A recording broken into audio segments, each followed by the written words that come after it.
morning, guys. Welcome back on our third day in Sapporo, and it's our last day as well, going back to Niseko today. So last night we finished in Susukino. We were very tired. We came back early and sleep. And this morning Nico Chia bought some McDonald's through Foodpanda. She belanja me. She treat me some breakfast. Now we are very full and just check out from the hotel, walking towards the train station now. We still have some time, few hours to do some shopping. So we're gonna leave our luggage in the locker at the train station. Then we will buy some ticket back to Niseko. And that's it, guys. So remember, if you like my vlog of Sapporo, make sure you subscribe my channel. Give me a thumbs up if you enjoy it, and make sure you share to everyone. Yeah, peace out.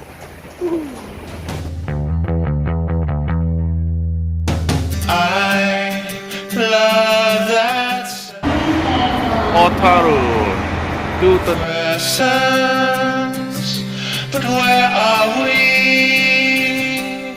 I love that sound floating round the treetops. Let it loose, run through the night and run to the light and meet me in the shade of yesterday. A generation's lost, blinded by the cost. We ended up with nothing. back to work soon. Back to kampong. Yes guys, it's winter now, so it's been 2 months after I come back from Sapporo. So make sure you stay tuned for the tips that I'm going to share out, and also the review of my entire trip in Sapporo. So stay tuned. Ciao ciao. Before going into the details, I would like to tell you guys that the reviews and the tips, it's all on my own opinion. Maybe some of you out there will not agree, but you can always leave a comment down below so that I can look into that. Yeah, and if you are new to my channel, please make sure click the subscribe button down below, and that will be very helpful for me. All right, so without wasting any more time, let's begin with tips number 1. The first tips is about getting around in Japan, and it is also the most critical part of your planning. Now, trust me, you don't want to miss your bus or your train or your flight during the trip. It is no fun. Yeah, imagine if you miss the flight or train or bus, you might need to wait an hour or more, or maybe next day for the next pickup to bring you around in Japan. So my advice to you, before you visit Japan, make sure you study, you make a lot of homework, you do a lot of homework and study their transportation service in Japan. Yes, there are many different types of transport to get around in Japan. So they do provide flight, train, buses, taxis, and if you have the budget, you can even rent a car. Now, why I say is that getting around in Japan is the most critical part of the planning. It is because all these transport company, they work according to seasons. So as you know, in Japan there are 4 seasons, right? There's summer, spring, autumn and winter. So some seasons they have more trips, and some seasons they have lesser trips, and different season, different time zone. So very important that you follow my advice, do a lot of homework on the transport to get around in Japan. And during my trip to Sapporo, I printed out this timetable. This is the JR train timetable from Niseko to Sapporo. It is very useful for me, and very lucky my wife and I, we didn't miss out any train. So make sure you study, do a lot of homework on transport in Japan. So let's go to point number 2. Number 2, it's weather forecast. So why is it so important, weather forecast? about planning to visit Japan. Yes, it is very important. Now, as I mentioned earlier, Japan is a 4-season country. You have winter, autumn, spring, and summer. So, when you visit Japan during summer, you pack according to winter, right? You bring along your winter jacket or your snow boots. If you plan to visit Japan during summer, you bring along your swimming costume so you can swim in the beach. Doesn't make sense if you bring a winter jacket during summer, right? So, during my trip to Sapporo, it was autumn. So I brought along my waterproof jacket and it was very useful. I didn't get wet and I stay comfortable all the time, dry all the time, and I enjoy my trip in Yes, Sapporo. In Japan, the weather forecast is actually very accurate. I could say 99.9% accurate.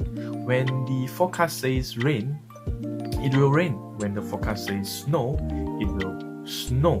Whereas if you compare to Malaysia, it's very different. When the forecast says rain, it's sunshine. When the forecast says hot sun, it rains. Why is it happening that way? The reason is because Malaysia is a tropical country, so the weather change dramatically. Whereas Japan is a 4-season country and it is very stable. So that's the reason why you have to make sure plan according to the weather. Alright, so let's go to tips number 3. Yes, point number 3 is choosing the right hotel for you. Now, trust me, no matter which hotel you book, it is very clean in Japan. If you watch my part 1 trip to Sapporo, I live in this hotel, the budget hotel called APA. It's a budget hotel chain in Japan. If you missed the video, please make sure I share the link above. Make sure you go and watch. That hotel, it's very clean. Clean room, nice bed, clean bed sheet, nice bathroom, and you have all your basic items. You have television, mini bar, iron board, and you know, it's very comfortable. The only factor that you have to think about is about your budget. Yeah, if you have a higher budget, why not go to a 5-star hotel? If you have a lower budget, it's okay to live in a budget hotel. Whereas in Malaysia, if you book a budget hotel, you might expect, you know what I mean, right? So let's go to tips number 4. Wait guys, wait, hold your horses. Now, if you have reached this part of the video, this shows how much you enjoy my channel. So, by clicking the subscribe button down below will be a very wonderful thing to be done. Alright, so let's continue with point number 4. Let's go. Yes, point number 4, it's about interesting places to visit. Now, as I mentioned earlier, Japan is a 4-season country. So all these interesting places, they operate according to seasons as well. So for example, during winter, the operation hours is slightly shorter. And during summer, the operation hours is longer. So make sure you do a lot of research on their time, on the operation time, so that your trip will be smooth. Now, sometimes when you are doing your research on where are the interesting places to visit in Japan, I want to let you know that not only Google can share a lot of information to you. There's another site that you have to visit, which is Facebook. Now, Japanese people, they like to use Facebook to do a lot of promotion and to share what are the happening things in that region, or what are the upcoming events happening in that region. So make sure you visit the Facebook as well, and that will be very helpful. Alright, and the next thing is about shopping. Now, shopping in Japan is fantastic.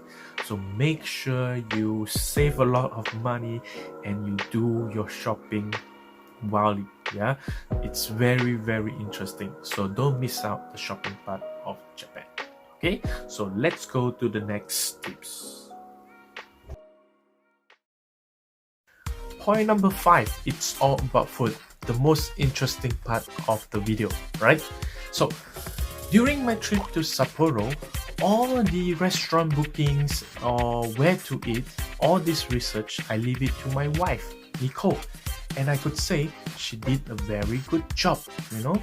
We didn't go to all the best restaurants in Sapporo or what are those must-try food in Sapporo, because all those places, all those restaurants will be visited by the tourists. And I could say when there's a famous restaurant or interesting food to try, the price are crazy high. So my wife did a very good job. What she did was she searched how to eat like local in Sapporo.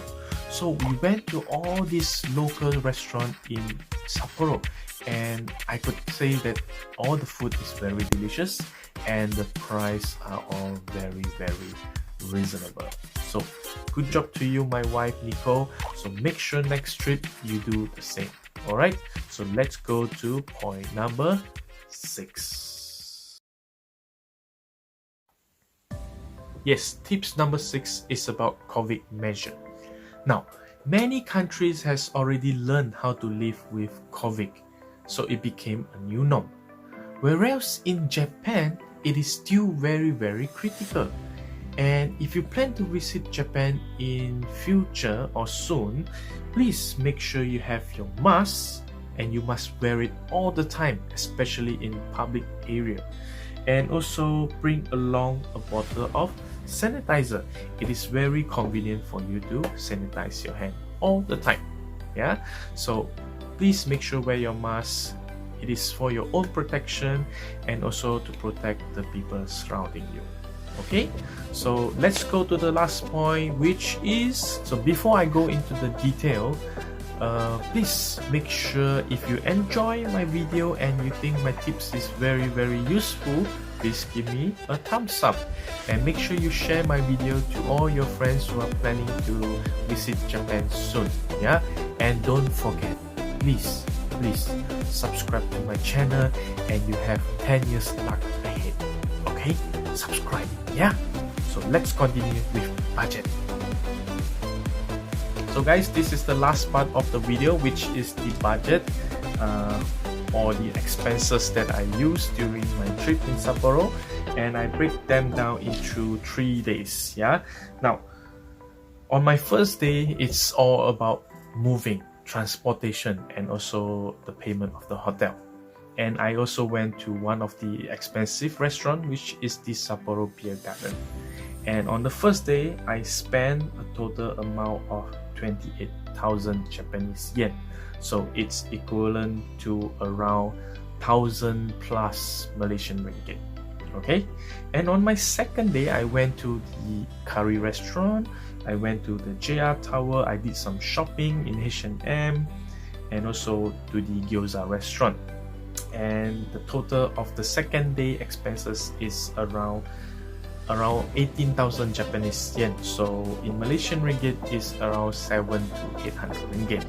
And on my last day, we didn't spend much, yeah, and we only spent on the transport train to come back to Niseko and some Starbucks train if you watch my video. So the cost of the third day is about 5,000 to 6,000 Japanese yen, and it's equivalent to around 200 ringgit Malaysia. So my total of 3 days 2 night trip in Sapporo, it's around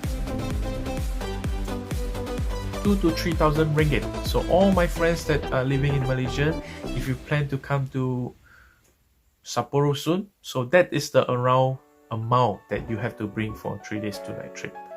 And I go budget, right? I go budget. If you have a little bit more, you have to bring more. Alright, so that's the end of the video. Remember, subscribe to my channel, and if you think that my tips is very useful to you, give me a thumbs up and also share to all your friends. Alright, so stay tuned and ciao ciao.